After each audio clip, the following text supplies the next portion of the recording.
Allez, c'est parti. Pour le chapitre qui se nomme Atlas. Alors, il a 26 ans sur Punk Hazard. Je t'en supplie, Vegapunk, étudie avec moi le siècle oublié. Le mec, il le supplie carrément.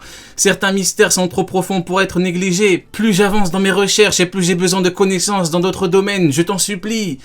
Comme tu peux le voir, je travaille désormais pour le GM. Je ne peux te fournir aucune information. Alors là, les mecs, Vegapunk, est-ce qu'on peut dire qu'in fine, Sunny avait raison quand il ne faisait que lui chier dessus? Est-ce qu'on peut dire qu'on a été beaucoup trop gentil avec cette merde de Vegapunk qui dit « Je travaille maintenant avec le GM, je peux te fournir aucune info ». Vous savez, ça me fait penser à quoi? Ça me fait penser à un autre horrible personnage qui est Garp. Vous voyez, Garp, au lieu de partir avec Dragon, son fils, qui fait une révolution d'ordre mondial, pourtant son fils, il a aucune excuse, Garp, hein, parce que Dragon était dans la marine, il fut un temps, donc il a vu de ses yeux comme Garp. Bah lui, il a préféré partir. Bah on dirait Garp. Ouais, non, je travaille avec le GM, je suis un vice-amiral maintenant, tu comprends? Ah ouais, t'es un vice-amiral, ah ouais. C'est comme quand il a préféré sauver Kobe, un marin, peu importe, au lieu de sauver Ace. Vous vous rendez compte? Roger, le roi des pirates, tu lui dis, je te fais confiance. Il lui dit quoi, Garp? Oui, tu peux me faire confiance. Au final, il a laissé crever comme un chien. Donc moi, voilà, on me dit, ouais, mais tu t'aimes pas ce camp à cause de la puissance. Mais le niveau de puissance de ces cons sont déterminés depuis bien longtemps. Donc non, là on parle de idéologiquement parlant, c'est affreux, c'est tout, c'est affreux. Mais dis-moi, combien de fois t'es-tu déjà fait prendre? Les autorités t'ont dans le collimateur, tu dois bien savoir pourquoi elles te gardent en vie, non? Elle te laisse libre pour pouvoir éradiquer tous tes camarades. Alors renonce, il n'y a pas de mystère qui tienne. Pareil pour Dragon, hein. Vous vous rappelez, Dragon il a dit moi maintenant je suis parti du front de révolution et tout. Il lui a dit quoi? Vegapunk lui a dit non, moi je suis avec la marine et le GM. Horrible personnage. Autrefois, un homme dont le nom contenait le Di a été tué sous mes yeux un beau jour. Je le connaissais depuis ma naissance. C'était mon frère aîné. Mon vrai nom est Cloud Clover. C'est juste un ami. À ce moment-là, j'ai menti pour survivre, mais personne dans ce monde ne devrait mourir à cause de son nom. Voilà les mecs. La marine, le GM. Voilà. La marine, le GM. Tu chies sur le père de Pumba, mais pas sur le frère de Clover. Frérot, par plat fraude. Combien de fois je vais devoir me justifier, frérot? C'est un truc de ouf. Le père de Pumba, il a floppé. Il a dit faut danser, pau, je sais pas quoi. Ben, pan, il s'est fait descendre. Ça n'a rien à voir. Le frère de Clover, il est mort à cause d'une lettre dans son nom, frérot. Ça n'a rien à voir. L'autre, il est mort parce qu'il faisait du boucan. C'était un sale boucanier qui faisait du boucan, frérot. Ça n'a rien à voir. Tu vois ce que je veux dire? C'est pas... Mais il faut dire la vérité. Je sais pas, moi, c'est comme si à 2h du matin, t'es là, t'as envie de dormir, il y a ton voisin qui fait... il fait du raffut. Tu vois ce que je veux dire? Ça énerve. Bah, je peux comprendre la réaction du Tenrobito, qui au final, in fine, est une réaction humaine. Je rigole, non, j'ai fait l'avocat du diable, là. Bien évidemment, je plaisante. Donc, personne dans ce monde. Il existe une part de notre histoire qui est continuellement effacée à notre insu. Je ne peux pas t'apporter mon aide, oublions cette conversation. Et là, il se barre. Les mecs. Exactement, c'est une tapage nocturne. Tout à fait. C'est comme, les mecs qui continuent à faire des pétards le 20 juillet. Tu dis, ouais, mais c'est pour le 14 juillet. Ouais, mais frérot, on est le 20 juillet maintenant. Qu'est-ce que tu me fais chier avec tes pétards? On a dit le 14 juillet, allez, on fait la fête. Mais frérot, on est le 20. Arrête de nous faire chier avec tes pétards au bout d'un moment. Je t'assure que je résoudrai cette énigme. J'entends des voix du passé. Il y a 22 ans. Tu es au courant, un Buster Call a été lancé sur Ohara. Tout ça à cause de l'archéologue Clover. On dirait qu'ils ont finalement réussi à le coincer. Donc là, il y a César, César qui rigole, César qui rit. Dorénavant, plus personne n'osera étudier le siècle oublié. On ne pouvait pas rêver meilleur exemple. Je t'en supplie, Vegapunk. Il paraît qu'une gamine a survécu. Je suis sûr que tu aurais eu le temps de t'échapper. Aïe. Et là, toujours. Voilà. Donc voilà, on a un homme qui pleure alors qu'on l'a prévenu. Comme Garp, voilà, c'est la même chose. En fait, c'est toujours des gens qui pleurent et qui regardent en direction du ciel alors qu'ils finiront inexorablement en enfer. Qu'est-ce que je vous avais dit?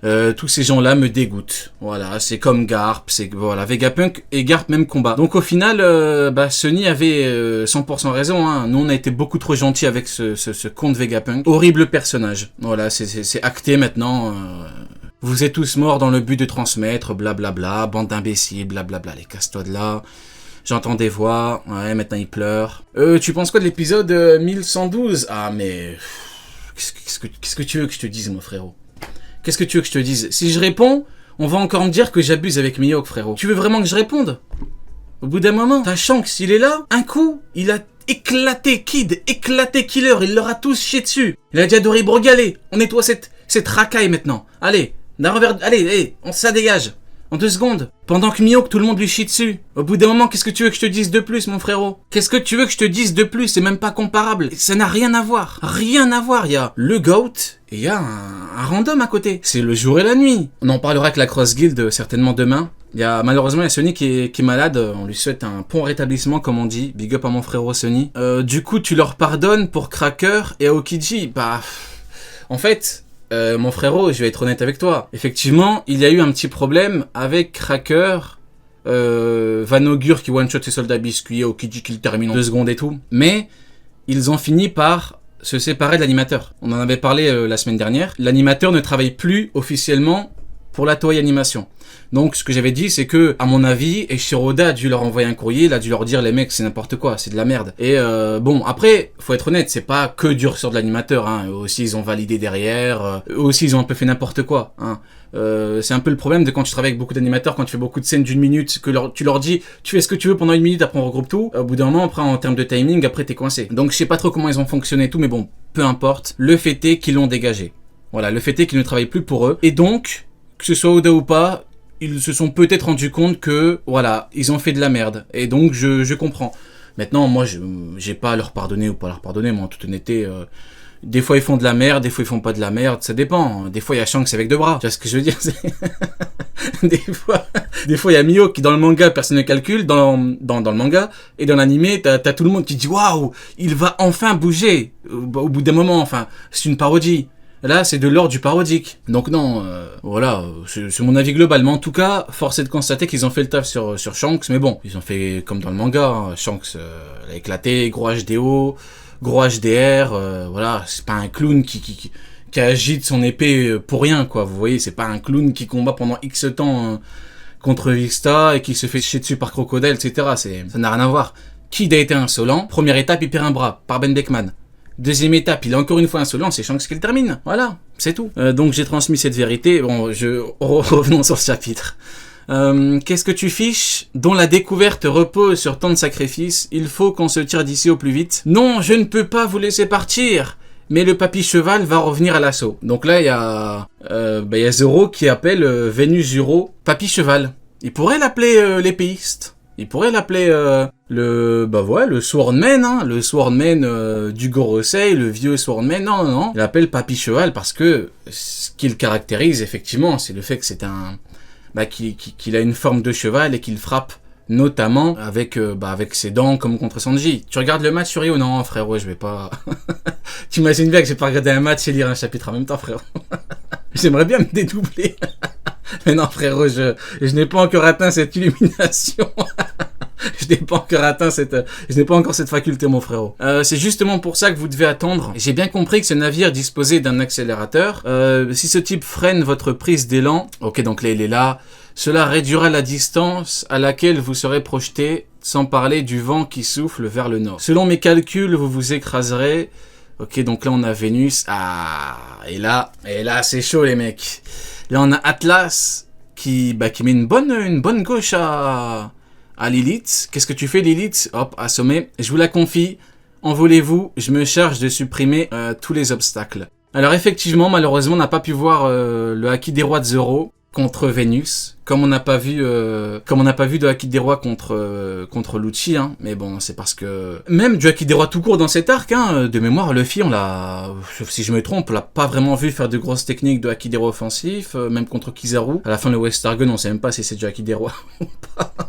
On sait même pas. Mais bon, le problème, c'est que ouais, c'est trop limité. C'est compliqué pour Zoro actuellement. En termes de power-up, il est vraiment limité. Hein. Bon, contre Lucci, c'est vrai qu'il aurait pu le sortir plus tôt. C'est vrai, il aurait pu, mais bon, il a fini avec une technique de HDA, donc ça va. Mais Vénus, tu peux pas faire un combat complet contre lui. Tu seras KO rapidement après, et puis le mec t'arrivera pas à aller au-delà de sa régénération. Donc compliqué. Zoro amène Lilith à l'intérieur, et Atlas, dis-nous au moins pourquoi tu fais ça. En route, hein. D'ailleurs, maintenant que j'y pense, Jinbei, le célèbre YC2 là, niveau Sanji, je sais pas quoi là, Il peut pas aider Zoro à combattre l'homme cheval à deux, là? À deux, c'est bon, ça devrait le faire. Ce Golemon de Jinbei préfère rester en retrait. Ah, les mecs, agent d'Api, c'est la dèche en ce moment, donc faut bien que je me trouve des cibles, hein. Donc, aujourd'hui, ce sera Jinbei, hein. Kizaru est en train de dormir depuis... depuis 15 chapitres. Les mecs, s'il vous plaît, permettez-moi d'attaquer à minima un petit peu l'horrible Pimbe qui fait le timonier là. Plus on tarde à se décider, plus on risque. Je rigole, après il y a des fans de Jinbei qui vont venir me saouler, je rigole. Ça va, je rigole. Par contre, Kizaru s'est fait un tome entier. Pour ceux qui connaissent pas un petit peu le rythme de parution, hein, un tome c'est tous les 3-4 mois. Un tome entier, Kizaru. Ça veut dire que t'attends un tome entier, puis après 4 mois après, et tu sais même pas s'il va revenir. Vous vous rendez compte de la déchéance de l'homme? Vous vous rendez compte à quel point cet homme est faible physiquement? Vous vous rendez compte? Il s'est fait changer en pizza, il s'est fait dégager sur un bateau, il bouge plus. Vous vous rendez compte ou pas? 11 chapitres, un tome entier. La maladie mentale. Entendu Zoro? Waouh, ouais, il doit découper le bras. Ouf, ouais, ça rigole pas, ça rigole pas, ça rigole pas. Donc là, il lui découpe le bras, là, lui fonce dessus. Ah là, elle floppe pas. Ah, masterclass d'Atlas, hein. Il est nerf mentalement. Ça c'est... Franchement, à écouter certaines personnes, les amiraux, on va jamais les voir combattre normalement, hein. Ils sont toujours nerfés. Genre toujours. Marineford nerfé, Egghead nerfé, tout le temps nerfé. Aokiji contre Garp nerfé. Ils sont tous nerfés, tout le temps. On comprend pas, mais bon. Par contre, pour tabasser son neveu, il est pas nerfé, hein. Pour éclater Sentomaru, il y a pas de nerf, hein. Ah là, mentalement, il va très bien. Par contre, quand c'est pour Luffy, alors qu'il a aucun lien personnel avec Luffy, ah bah là, il est mental nerf, hein. Ah bah là, excusez-le. Excusez-le, cet homme de 90 ans a quand même le droit d'avoir des soucis au niveau mental parce qu'il affronte un mec qu'il ne connaît pas. Excusez-le, il a encore le droit. Oui, bah oui. Oui, bah oui, ça doit être ça, ouais. J'espère que la diffusion... Donc là, ça se barre, hein. Malheureusement, a priori, le Zoro Vénus, bah c'est pas pour tout de suite. C'est pas pour tout de suite, on a eu quelques échanges de coups. Moi, en toute honnêteté, je pense... que si on devait faire un pré-bilan, entre guillemets, parce que l'arc n'est pas encore terminé, pour moi, ce qu'il pourrait manquer, c'est beaucoup plus d'échanges de coups, en fait. Quand tu prends, par exemple, Zoro contre Vénus, en fait, ils se sont affrontés un certain temps off-screen, là, on voyait Vegapunk qui parlait et tout, mais on n'a pas eu beaucoup d'échanges de coups. Et ça, c'est dommage. Parce qu'en fait, le message de Vegapunk prend une très très grosse part.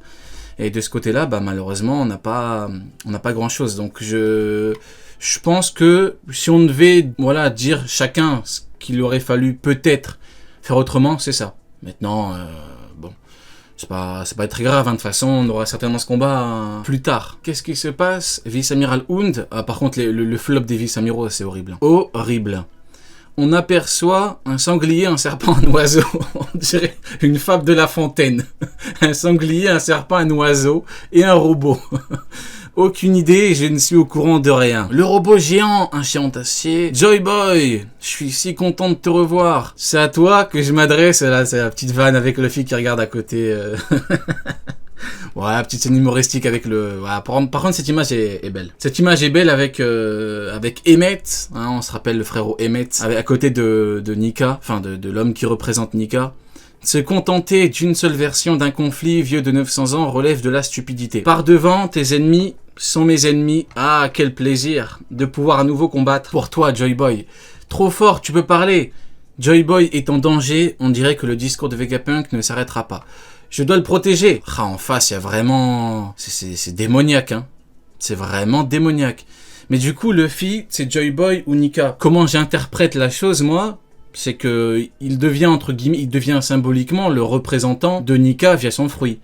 Genre, il est destiné à faire de grandes choses via ce fruit. Et quand on dit Nika de retour, Joy Boy de retour, c'est via le fait qu'une personne a mangé ce fruit. Maintenant, ça dépend vraiment de comment Oda veut fonctionner, hein. Usurpation d'identité. Ça dépend, peut-être qu'Oda nous dira que c'est un descendant. Je pense qu'on peut symboliquement l'appeler Nika, voilà, vu qu'en guerre 5, il représente Nika. Tant que ce tas de ferraille n'aura pas été réduit en miettes. Larguez les amarres! Chapeau de paille, il est avec nous le robot. Et je ne sais pas, il dit qu'il veut protéger un certain Joy Boy. Ce nom vous évoque quelque chose? Comment ça, il dit, on n'a rien entendu. Donc là, c'est très très intéressant. Et là, on a le titan de fer, hein, comme je l'appelle, qui parle à Luffy, mais Luffy l'entend. Donc peut-être qu'avec la voix toute chose, mais c'est très étonnant en fait. C'est ce qui fait partie d'une race spéciale. Comment est-ce qu'il a été fabriqué? Il y a que est-ce que Luffy arrive à lui parler via son fruit, donc le fruit de Nika? Ouais, c'est très très étonnant. Ça, normalement, on voit toute chose, mais dans ce cas-là, qu'est-ce que ça veut dire? Qu'est-ce que ça veut dire par rapport au titan et tout? Ouais. Bon, bah écoutez, on verra plus tard quand on aura plus d'explications par rapport à ça. Hein. Ne restez pas là à les regarder carapater sans rien faire, feu à volonté. Donc là, le flop de la marine, hein, comme d'hab. Hein. Ils viennent toujours 50 ans après une humiliation pour dire regardez, ils font acte de présence. Hein. L'histoire doit être étudiée sous des angles variés. J'aurais tant voulu avoir plus de temps. Hélas, il est devenu impossible d'arrêter certaines personnes. Il s'est mis en position, il va tirer. Aïe, aïe, aïe, aïe, aïe, aïe, aïe, aïe, aïe. Oups. Aïe, aïe, aïe, le flop d'Emmet. Aïe, aïe, aïe, aïe, aïe, aïe, aïe.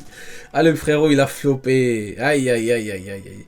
Ouah, le robot. Une arme vieille de 900 ans, tu m'étonnes qu'elle soit enrayée.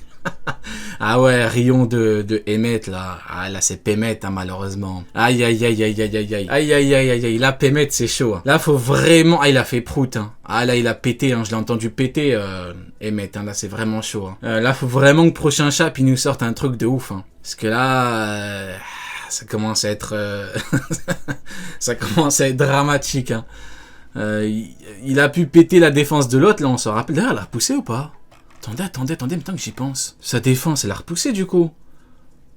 Ah ouais, donc c'est même pas des dommages permanents. De mémoire, c'est la défense droite, non? On va pas autrement, ce con de Warcury, là? Ah, c'est des... Aïe, aïe, aïe, hein. La tête de Sanji. Voilà, vous vous rappelez, quand il y avait Kizaru. Vous vous rappelez ou pas? Quand il y avait Kizaru, il y a vraiment des gens qui pensaient que Sanji allait réagir de cette manière-là. Les gens pensaient qu'il allait sortir un mode roi du soleil, une forme éveillée de zinzin. Non. Au final, c'est Kizaru qui a réagi de cette manière-là. Bon, j'ai pas l'image, je crois. Hein. Du coup, au final, ouais, c'est l'inverse qui s'est passé. Hein. Gamma Ray Burst. Ouais, le robot. Ah ouais, les mecs du Gorosei, ils sont énervés. Hein. Stop cette foutue communication. Peter, avale-le en entier. Là, vous voyez, c'est pas usurper leur truc de dieu guerrier. Hein. C'est pas usurper, les mecs sont vraiment... En plus, ils montent sur le bateau. Qu'est-ce qu'il est chiant, lui aussi. Oh. Carrément, ça fait des stratégies sur place. Tu t'en occupes, tu l'avales, moi j'y vais. Non, c'est vraiment... Kuma, Bonnie, le Sunny est à côté. On tombe, accrochez-vous! Attendez, vous êtes sûr que la mer est à notre portée? Ouais, donc là, l'arc est bientôt terminé. Hein. Là, il reste quelques chapitres, ils vont se barrer. Hein. Tu te sacrifies, non?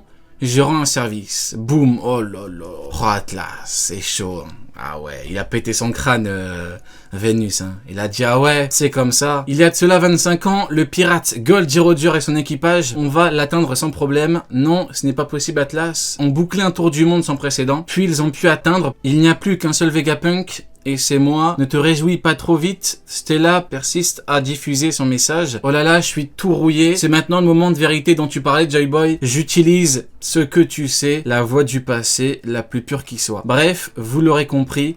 Voici ce que je prévois pour l'avenir. Quoi il a dit Goldie. Écoutez, chapitre plutôt intéressant. Hein. Chapitre très consistant. Hein. Beaucoup de pages, beaucoup de cases, beaucoup de mots. Les mecs du Gorosei qui se montrent encore une fois très très déterminés. Mettez une petite note au chapitre. Moi, je mettrais peut-être un petit 8. Hein. Peut-être un petit 8. Chapitre... En fait... Quand t'aimes à fond OP, vous voyez, tu manges bien là. Là, c'est un buffet à volonté. Vous voyez ce que je veux dire, c'est t'as vraiment beaucoup de trucs par rapport au monde, par rapport au OP. En plus, ça parle du GOAT Roger. 10, parce que 0 à flop. Non, Rin, n'exagérons pas, Rin. N'exagérons pas. Je sais que tout comme moi, tu aimes Zoro. Et il ne faut pas que tu sois aveuglé par la haine des anti-Sanji. Faut pas que tu sois aveuglé par ça pour chier sur Zoro, mon frérot. Bon, écoutez, voilà. Je mettrais 8, hein. Je mettrais 8 parce que c'est globalement un bon chapitre. Voilà, c'est globalement un bon chapitre. Kizaru toujours inerte. Pémet qui flop, mais on comprend le flop parce que Bon, bah, chapitre d'après, normalement, il va te faire un truc de fou. Donc, ouais, bon chapitre. Je mettrais 8. Voilà, je mettrais 8. C'est une bonne note, hein, 8. Hein. Je rappelle que 9-10, c'est vraiment, il se passe des trucs de fou furieux. Hein. Faut pas croire que 8, c'est une note de merde. Hein. Donc, voilà, j'aime beaucoup.